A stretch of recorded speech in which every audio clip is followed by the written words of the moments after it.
You need to get good at getting good at things, and you need to get good at trying 100% at all things, whether you like them or not. And this will give you a base level of competency in all realms, even if you're not in love with said task.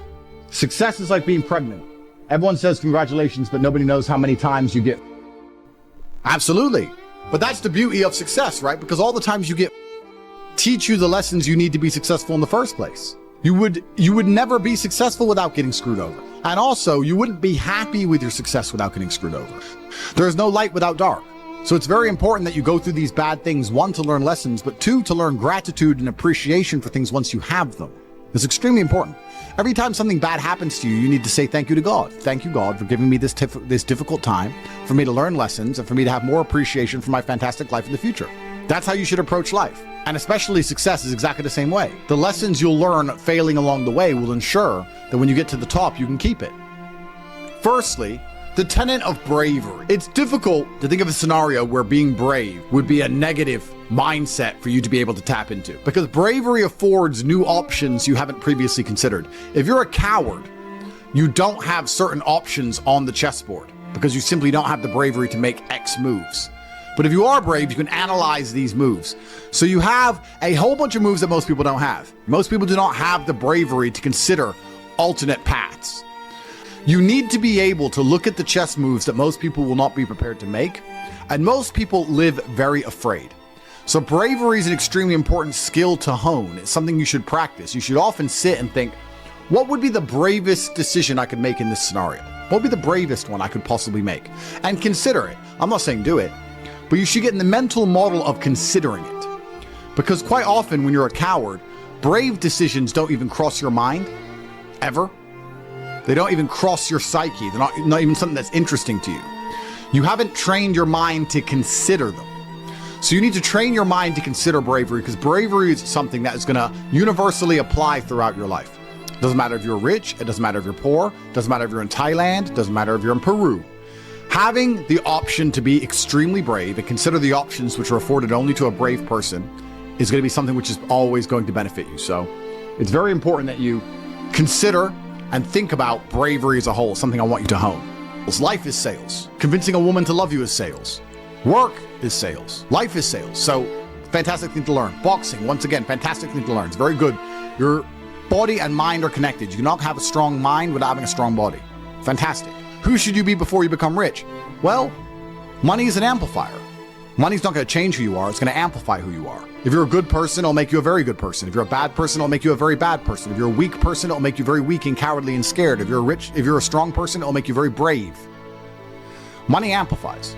So you actually kind of have to hope that you don't get rich too early before you've struggled enough, because men are built on the back of struggle.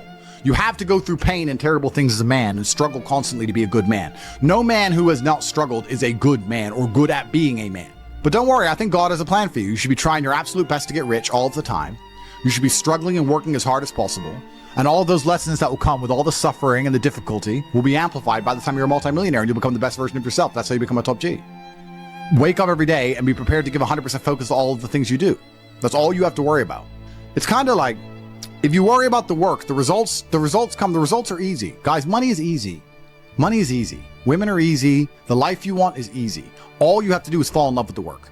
If you fall in love with the work, fall in love with being good at doing your work, getting it done, never missing a day, because the easiest way to make sure you never miss a lucky day is to try every single day.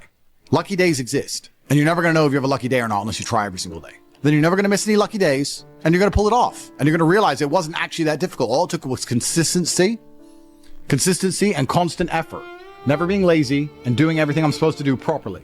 As a man, you are most formidable if everything is your fault. If it rains outside and you get wet, that is still your fault. Can you control the rain? No. Could you have brought an umbrella? Yes. You need to blame yourself for all things, the good and the bad. And by doing this, you take absolute self-accountability, which allows you to build a mental model in which you will find solutions, 1.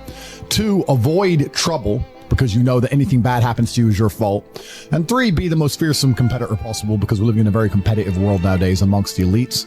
The people who understand that you're living inside of a fish tank are trying very hard to get out. And you have to make sure that you can outrun some of them if you want to escape. It's an age-old adage. If a bear is chasing a group of people, you do not have to be the fastest one. You just have to be faster than the slowest. the slowest person is going to die. So as long as you're ahead of the majority of people, you stand a very good chance of avoiding slavery. Being a powerful man isn't always about furious anger and instilling fear. As enemies attempt to attack your energy and lower your vibration, understand this: power is untouchable. Power may notice, but it doesn't care. Sometimes power is simply not giving a f. Being a powerful man isn't always about furious anger and instilling fear, meaning sometimes it is. You need to retain the capability to instill fear with furious anger. A man who cannot do that is not a man. It is one of the cards you need to have in your deck. However, more often than not, when you're in a true position of power, you will play the alternate card, which I'm describing here as simply not caring. When you have true power, they're trying to drag you down. They're not trying to elevate themselves. They're trying to drag you down, which is a very different thing, because it's amazing how God rewards those who are trying to build and create and elevate, and how it punishes those who are simply trying to destroy and be spiteful and negative. And these people are going to dedicate hours and hours and millions of hours of their life towards a certain cause. Thank you. To try and drag people down who they cannot affect because they're already too powerful and too large. And they're wasting their own human experience, and they're not progressing or advancing themselves in any way. They will stay brokies, and we will stay rich forever. So the lesson here is that you need to get to a position where ignoring people is a move in which you're guaranteed success. You can ignore people completely and they are benefiting you. And that comes from a position of power. And I think a lot of you at home right now, you may not be in our position, but if you're already working hard, you're already going to the gym, you're already training, you make sure that you're getting as much muscles as possible, as much money as possible, you're dedicated, you don't sleep in, you don't waste your time, you don't smoke weed, you don't play video games, you're focused on trying to become fantastic as a person.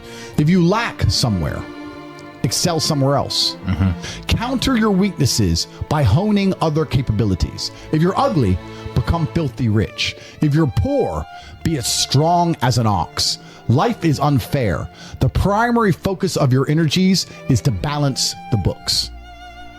There's always a way you can take your advantages and use them. And by teaming up with other men, other people, you can build a team in which there are no weaknesses. So if you have a disadvantage, you also have somewhere God has given you a distinct advantage over others. And it is your duty to excel in that realm. It is your duty to become so monumentally influential and powerful within that specific criteria in which you have the capability to be brilliant, that your weaknesses no longer appear, because they can be simply overshadowed by your network or overshadowed by your absolute competence. By constructing the correct mindset, you can be in the exact same scenario you're currently in, living the exact same life with a different mental model in which you view the world, and you will not only feel more powerful, you will be more powerful, you'll achieve more amazing things, you will be greater, you will be happier with the same car, the same woman, the same house, the same income, the same everything, but your mind changes the lens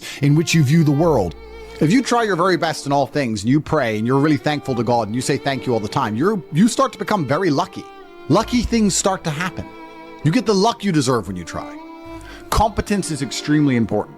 That's the masculine world. Don't let losers and brokies sit and say to you, oh, all our graves are the same, it doesn't matter. No, it does matter. You were not born to suffer and die without being remembered or leaving a mark on this planet.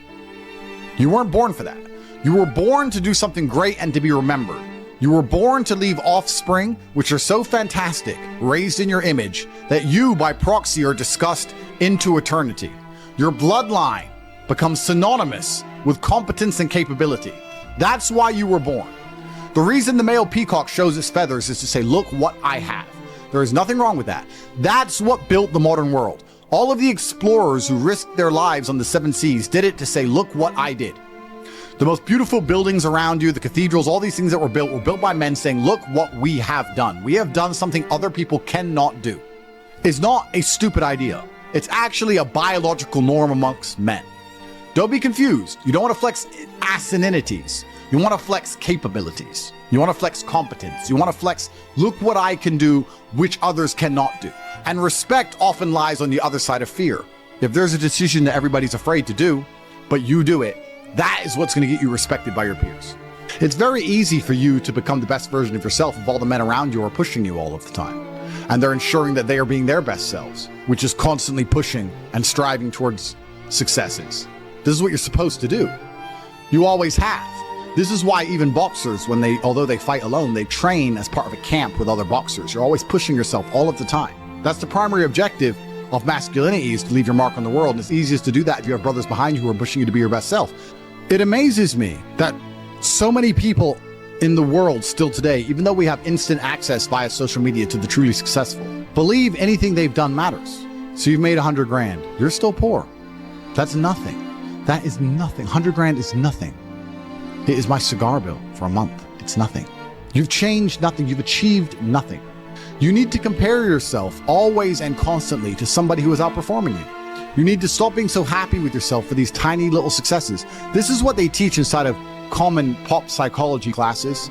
Yeah, and take the small success and be happy with it and put little milestones and reward yourself for achieving the little milestone. No, that's not what you should do. The point is, the fact you can have a little tiny success and quit shows that there's something wrong with your mentality and your firmware in the first place. You don't know what success is.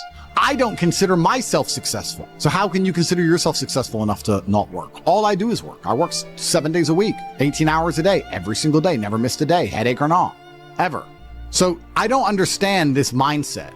And you see a lot of people do it, right? They'll say, oh yeah, I had a really great week and I made some money and now I'm in Costa Rica. You're never going to win that way.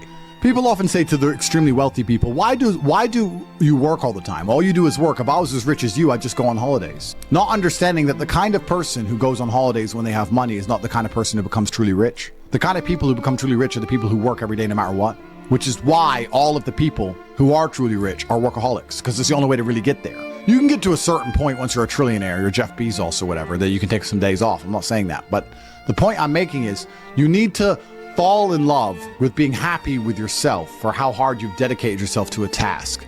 That needs to be more satisfying to you than relaxing. Relaxing is probably the most boring thing you can possibly say for me to do. Nothing is worse than relaxing. I don't want to relax. I want to work. That's all I want to do is work. Because if I work and I achieve things, I feel good inside. I got something done. I feel good. I feel happy. If I just relax, nothing's been achieved, so I don't see the point of it.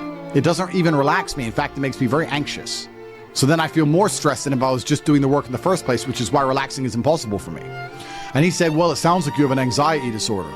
If it's a disorder that allows me to constantly work all of the time and never be happy unless all of my work is complete, thank God I have it, because if I didn't have this disorder, I'd be a normal jackass like you. Guys, time is running out for a chance to win. It truly is. Anxiety sounds like free energy. Could give me more. Absolutely. Anxiety is exactly that. It's free energy. Nervousness is free energy. The inability to rest or relax or sleep is free energy. You need to sit at home and feel this fire inside of you because you do not have all of the money you want, all of the respect you want, and your name has not been echoed into eternity. You're not etched into the halls of history. You need to take all of that fire inside of you and all of that anger and direct it at one task. And you need to try your absolute best to ensure you succeed in that task. It's down to you. I can't drag you across the finish line. I can only show you where the race is and try and hype you up before you run. I can take you to the start line. I can tell you you can do it. I can tell you how fantastic it is when the race is over. I can tell you it is worth it, but you have to be the one to run the race. I can't carry you. If you're gonna ask me stupid questions about headaches, you're never gonna make it. There's gonna be a huge contingent of the populace that never make it. But when you do, it is worth it because you're remembered. And that's the whole point of being alive as a man in the first place, is to go down in history. It's not to go through life comfortably. It's not to go through life without struggle, without pain. The point of being a man in the first place is so that you suffer enough for people to remember you, to die for something, to live for something. That's the whole point in all of this. There's nothing else to do. And make your name synonymous with something fantastic which has affected humanity and culture. That's all it's about.